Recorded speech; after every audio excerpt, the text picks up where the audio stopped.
Oi, tudo bem? Meu nome é Maria Eduarda e juntamente da minha dupla Maria Eduarda Sastre, vamos falar sobre o livro A Falência de Júlia Lopes de Almeida. Discursaremos sobre o capítulo 6, 7, 8, 9 e o 10. Então vamos começar pelo capítulo 6. O trecho que eu retirei foi: faria mal? Quanto a chapéus, acho-os bonitos, são muito decorativos. Veja como a cor de rosa da sombrinha de Ruth e o creme de Demila se harmonizam neste fundo azul. Digam o que quiserem. Para mim, a intuição da arte está na mulher, retrucou Gervásio. Pode ser. Eu só gosto do que é positivo e prático. Enfim, nas senhoras ainda perdoam certas niquices. Então, vamos separar esse trecho.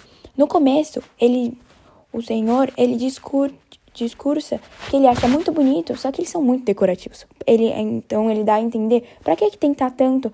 Aí, no final, o outro fala, faça algo mais prático e positivo. Eu ainda perdoo em algumas coisas as mulheres, do que elas, nesse tipo, né, do que elas tentam demais.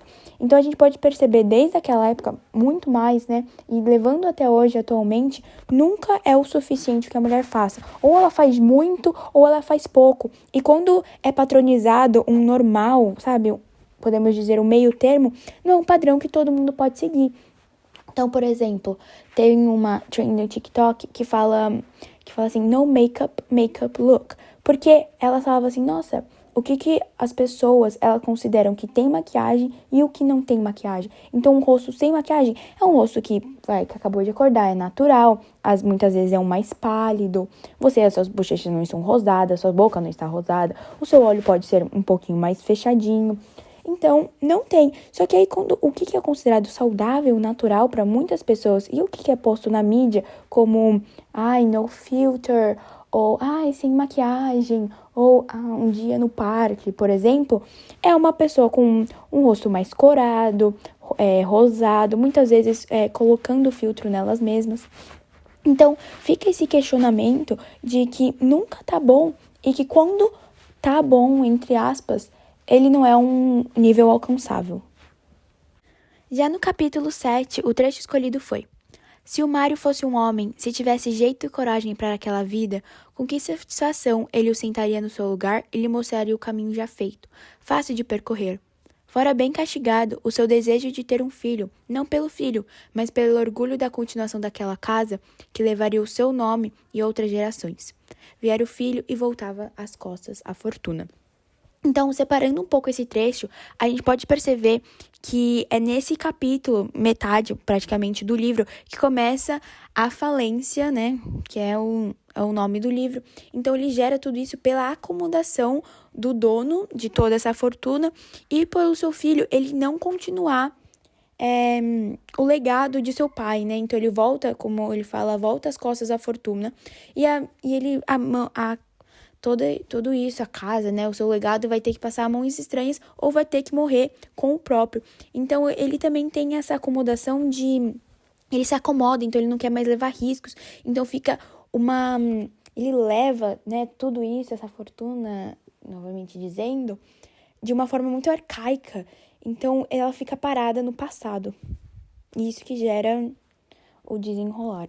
E nós podemos comparar esse trecho muito atualmente, principalmente onde estudamos, né, a localização Alphaville, que tem muitas pessoas com poder aquisitivo maior, que são donos de empresa, e isso acontece muito aqui. Pessoalmente, já vi muitos casos de... Então, ou é um filhinho de papai, e ele ou vira contra e fala assim, não, eu vou ser um rebelde, eu não quero ter nada a ver com isso. Ou quando ele entra na empresa familiar, os donos, o pai, mãe, etc., os seus avós, não deixam ele tomar riscos, porque muitas vezes ou vieram de famílias, se iniciou muito mais pobre, então tem medo de perder tudo, ou se arriscar, e porque tá muito bom, então não precisa, melhorar, e isso muitas vezes leva à falência, né? Então, essa foi a conexão que nós fizemos. No capítulo 8, o trecho escolhido foi: Noca tinha ascendência sobre a criadagem, que a tratava por dona, mesmo entre os brancos. A palavra da sua experiência era ouvida como um acatamento.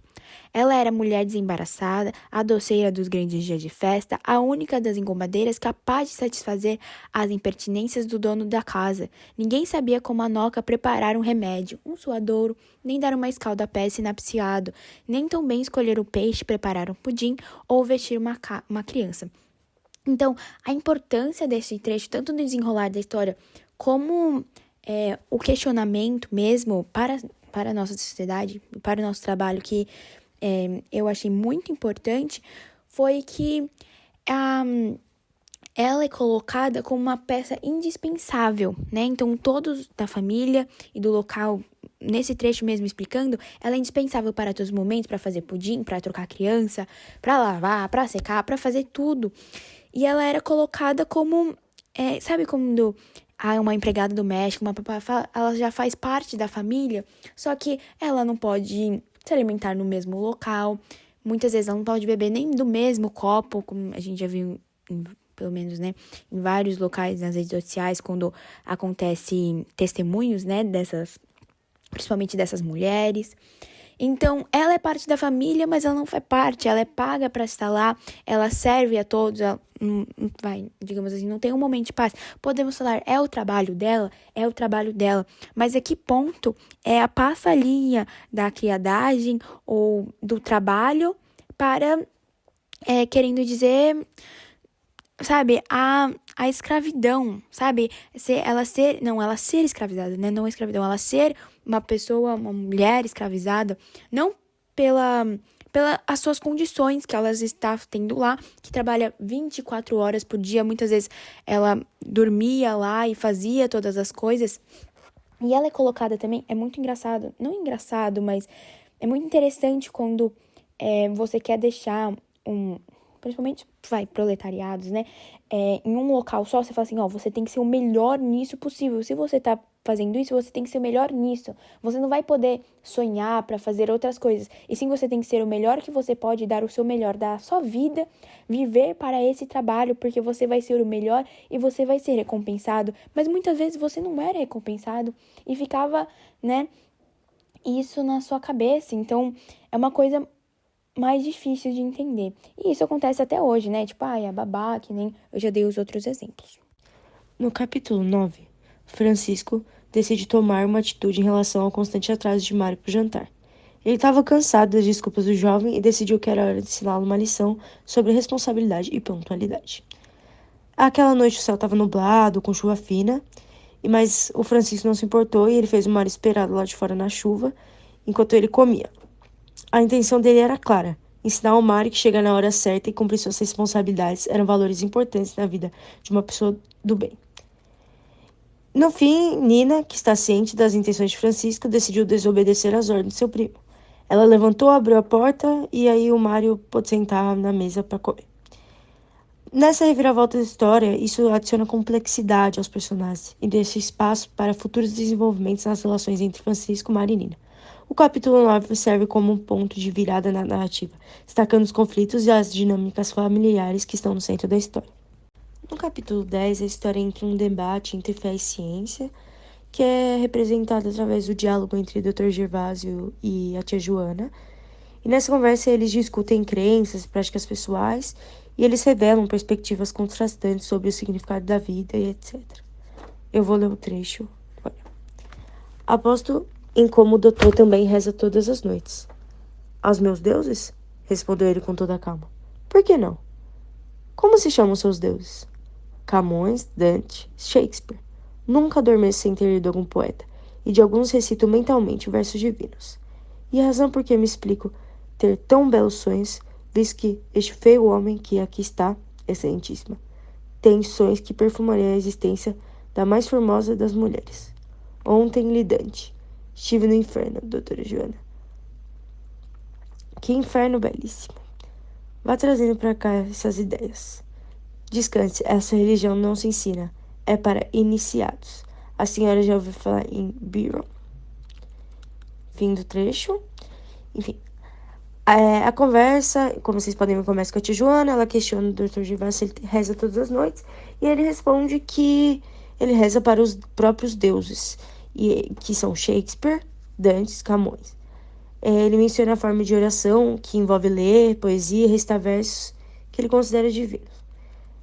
Essa abordagem do Dr. Gervásio à espiritualidade é única e contrastante com as crenças religiosas tradicionais. Ele encontra transcendência na arte e literatura, vendo a beleza e a sabedoria nos escritos de poetas renomados.